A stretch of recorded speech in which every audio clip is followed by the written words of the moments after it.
Next, Surrey police say they are carrying out an investigation into an alleged hate crime against the founder of the trans rights charity Mermaids. It all began when Susie Green from Mermaids and Catholic commentator Caroline Farrow appeared on Good Morning Britain together last year. It was only when the leaders raised concerns and said, hang on a minute, this is a safeguarding risk. I think most parents would be unhappy. And the other thing, well, there's two other points. I mean, this new policy excludes religious communities, people of faith. It excludes girls from those communities. It also excludes, very importantly, girls who may have been subject to sexual abuse and need safeguarding. That was Caroline Farrow. That heated conversation carried on Twitter afterwards, and some tweets were directed at Susie Green from Mermaids and her daughter Jackie, who transitioned as a teenager. These are some of the tweets that Caroline Farrow wrote, which have now been deleted. What she did to her own son is illegal. She mutilated him by having him castrated and rendered sterile while still a child.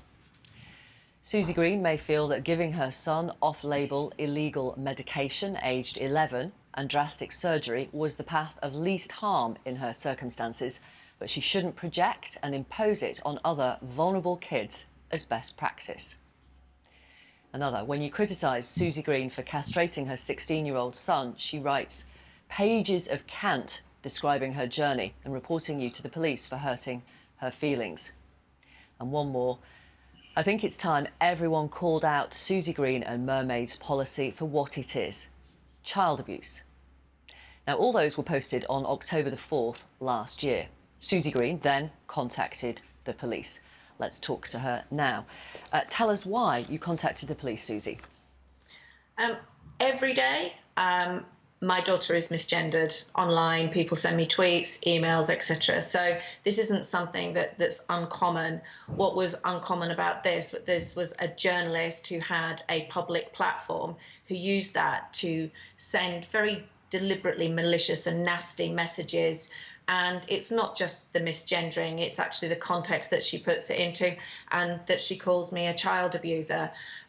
Mermaid stands for transgender children and young people. We stand for trans rights. We also say to people when they receive online communications that are malicious and nasty that they should report them as hate incidents. I didn't feel, as the CEO of a charity that supports transgender children and young people, that it was right that I didn't do the same when I was subjected to that. I just want to be clear. Did you contact the police because Caroline Farrow had misgendered your daughter? No. Did you No.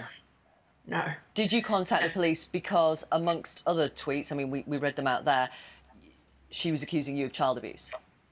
Yeah, and also the stuff around mutilation, castration, and the fact that she constantly refers to my daughter as a boy, but that's not the key issues in here, weren't those. It was the really damaging things that she said about me and my actions that made me decide that this was an appropriate course of action. And as I say, you know, we tell people to report hate incidents and hate crime online. These things are endemic. So for me not to do so in my position would have seemed to me to be a bit of a cop-out. We invited Caroline Farrow onto the programme this morning. She declined. She said she couldn't talk to us because she'd promised an exclusive to a Sunday newspaper. She did tell us this: I got a call from Surrey Police on Monday night saying that I had misgendered Susie Green's daughter. I didn't do it with malicious intent. I was referring to her daughter as a son in the past tense before she had her gender reassigned. If you're yet to have your penis and testicles removed, then you are a boy.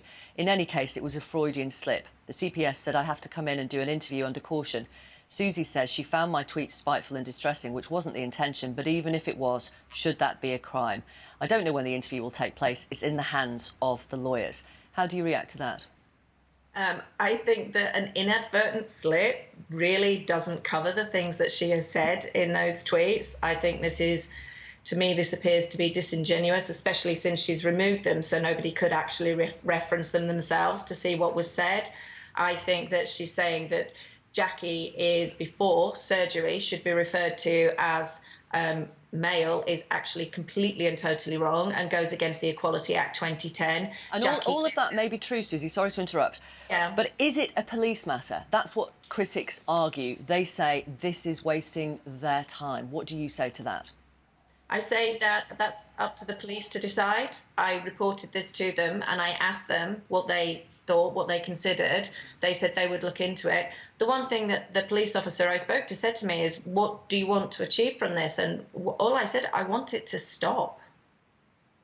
Is it true you withdrew your complaint yesterday? I did. Why? I did.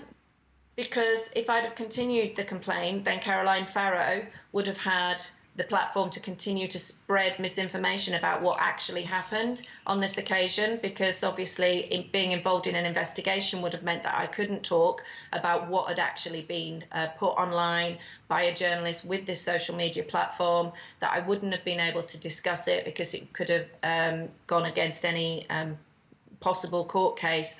But also, I find that the constant referencing of herself as a victim, when in actual fact she's used her platform to deliberately go after myself and my daughter, I couldn't let that stand. So therefore, my view was that, okay, so maybe this shouldn't be a police matter, because she's basically making a platform that is now being seen all over the media and across, including obviously now the BBC.